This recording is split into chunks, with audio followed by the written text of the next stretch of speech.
말씀은 신명기 23장 1절에서 14절 말씀입니다. 신명기 23장 1절에서 14절 말씀입니다.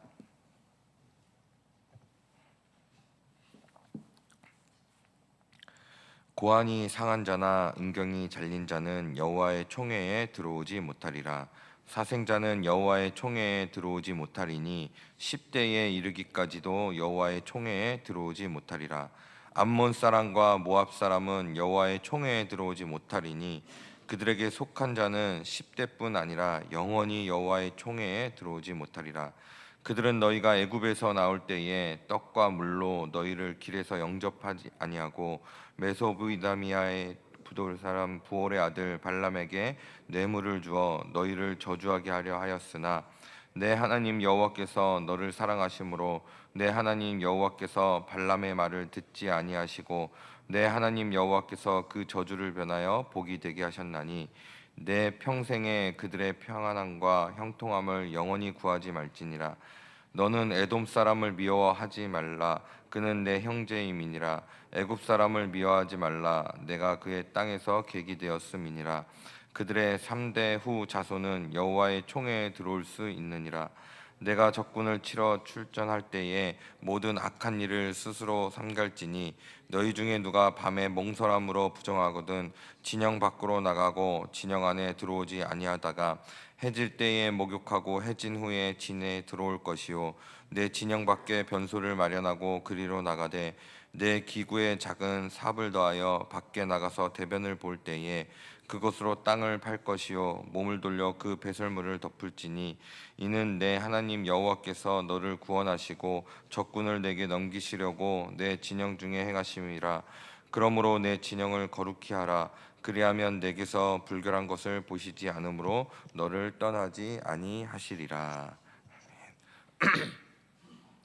오늘 본문은 두 가지 내용으로 구성되어 있습니다. 1절부터 8절까지는 여호와의 총회에 들어오지 못하는 사람들, 여기에 대한 규정이고, 또 9절부터 14절까지는 진영을 거룩하게 하는 법에 대한 내용입니다. 먼저 1절에 등장하는 여호와의 총회, 이 여호와의 총회란 하나님 앞에 모인 하나님의 백성을 가리키는 단어입니다. 예배나 입법, 또 사법상의 목적을 위한 모임을 뜻합니다. 이와 관련해서 1절에서 8절까지는 이 모임에 들어오지 못하는 사람들에 대한 자격에 대해 말하고 있습니다. 1절에 보면 고환이 상한 자나 음경이 잘린 자는 여호와의 총회에 들어오지 못하리라 이렇게 말씀합니다. 고환이 상하거나 음경이 잘린 자란 여호와의 총회에 들어올 수 없습니다. 당시 이방인의 종교 예식을 쫓아서 거세하는 사람들이 있었습니다. 하나님께서는 그 사람들을 하나님 백성들의 모임인 이 여호와의 총회에 들어올 수 없다고 말씀하고 계십니다. 몸을 훼손했기 때문입니다. 스스로 생산력의 은총을 거부했기 때문입니다. 우리의 몸은 하나님께서 주신 것입니다. 우리의 몸은 우리의 영혼의 옷이라고 볼 수 있습니다. 한마디로 우리 영혼을 담는 것이 우리의 몸입니다. 그렇기 때문에 우리는 소중히 여겨야 됩니다. 하나님께서, 우리의 몸은 우리의 것이 아니라 하나님의 성령이 거하시는 그런 성령의 전이라고 우리는 신약성경 고린도전서에서 말씀하고 있음을 알고 있습니다. 우리가 우리 몸을 귀중하게 소중하게 여기고 잘 돌봐야 할 이유입니다. 또 2절 말씀에 보면 사생자는 여호와의 총회에 들어오지 못하리니 10대에 이르기까지도 여호와의 총회에 들어오지 못하리라 이렇게 말씀합니다. 사생자는 오늘 이 23장 17, 18절에 내일 본문인데요. 이게 언급되어 있는 이스라엘인으로서 이 가나안의 신전 창기가 되어 낳은 아이를 말하고 있습니다. 이방 종교를 믿는 사람들과 결혼을 통해 얻게 된 자녀 또한 포함합니다. 이방 종교에 노출된 상태에서 생겨난 이세를 뜻하고 있죠. 이런 아이는 총회 회원이 되지 못하는데 자손이 10대에 이르기까지도 총회 회원이 되지 못한다고 말합니다. 10대 후에 가능하다라는 의미가 아니라 10대 후까지라도 결코 회원이 될 수 없다는 엄중한 말씀입니다. 그러니까 하나님은 이 혼합된 신앙을 결코 허용하지 않으십니다.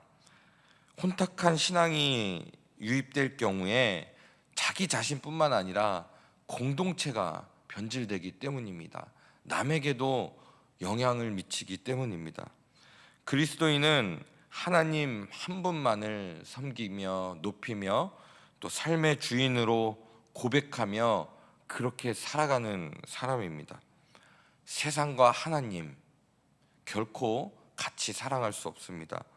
재물과 하나님 겸하여 섬길 수 없습니다. 성경에 있는 말씀입니다. 그 어떤 것도 겸하여 섬기지 않는 단 마음으로 하나님만을 섬기는 사람입니다.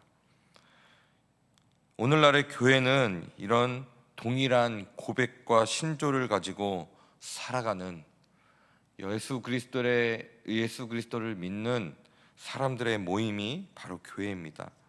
그렇기 때문에 공동체의 신앙을 흐리게 할 수 있는 이러한 것들은 사전에 차단할 필요가 있는 것입니다. 3, 4절을 보시면 암몬 사람과 모압 사람 역시도 여호와의 총회에 들어올 수 없습니다. 암몬 사람은 광야길을 가던 하나님의 백성들에게 자비를 베풀지 않았던 그런 죄가 있었고요. 모압 사람들은 고난 가운데 있었던 이스라엘 백성들을 오히려 저주했던 그런 죄가 있었습니다. 하나님은 하나님의 백성들을 천대하거나 저주하는 사람들을 결코 소홀히 여기지 않으십니다. 그에 대한 책임을 반드시 물으십니다. 이때가 아니더라도 여호와의 심판의 때에 반드시 하나님의 백성들을 저주하고 모욕했던 사람들의 죄를 물으십니다. 우리가 이 세상의 홀대 가운데서도 절망하지 않고 또 핍박 가운데서도 좌절하지 않으며 인내해야 할 이유가 바로 여기에 있습니다. 또한 9절부터 14절까지는 진영을 거룩하게 하는 법에 대한 내용이 나오는데 특히 전쟁에 나갔을 때에 주의해야 할 부분들이 기술되어 있습니다. 10절 말씀에 너희 중에 누가 밤에 몽설함으로 부정하거든 진영 밖으로 나가고 진영 안에 들어오지 아니하다가 이렇게 말씀하십니다. 여기에서 몽설이라는 것은 몽정을 의미합니다.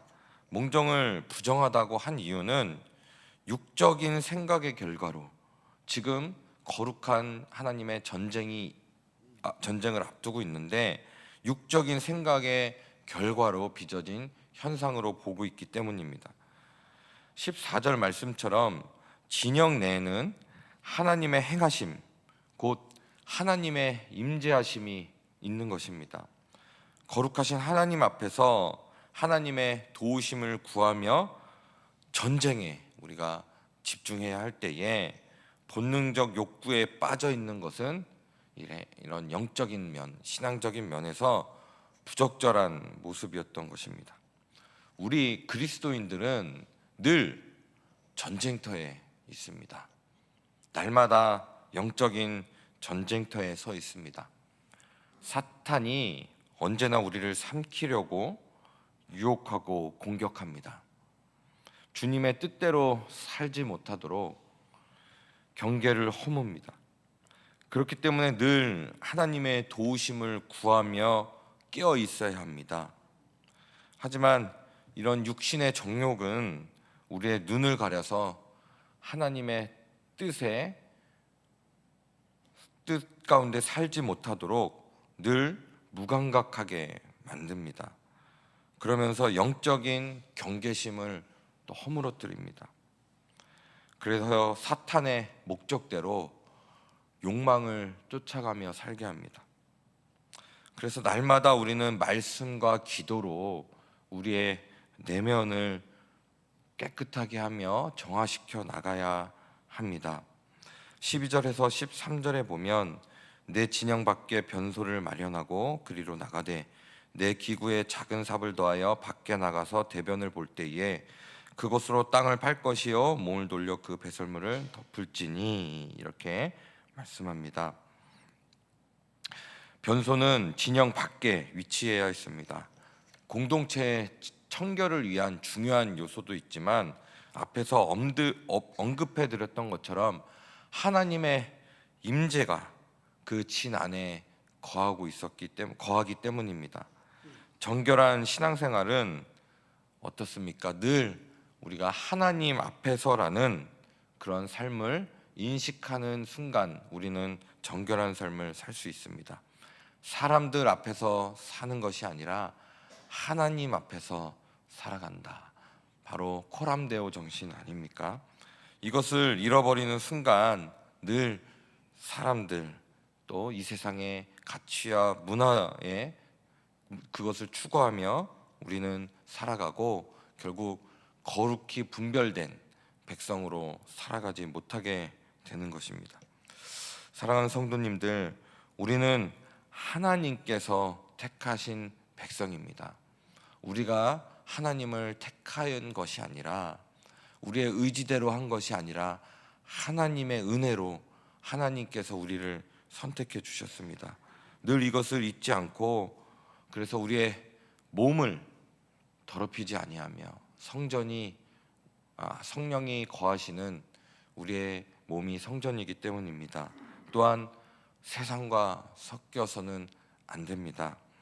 세상의 헛된 신, 헛된 우상 버리고 온전히 하나님만 섬기며 하나님 앞에서 늘 살아감을 잊지 않고 이 코람데오의 정신으로 내가 속한 공동체, 또한 세상의 가치관으로 오염된 공동체가 아니라 하나님 앞에 정결한 공동체가 되기를 주님의 이름으로 축원드립니다.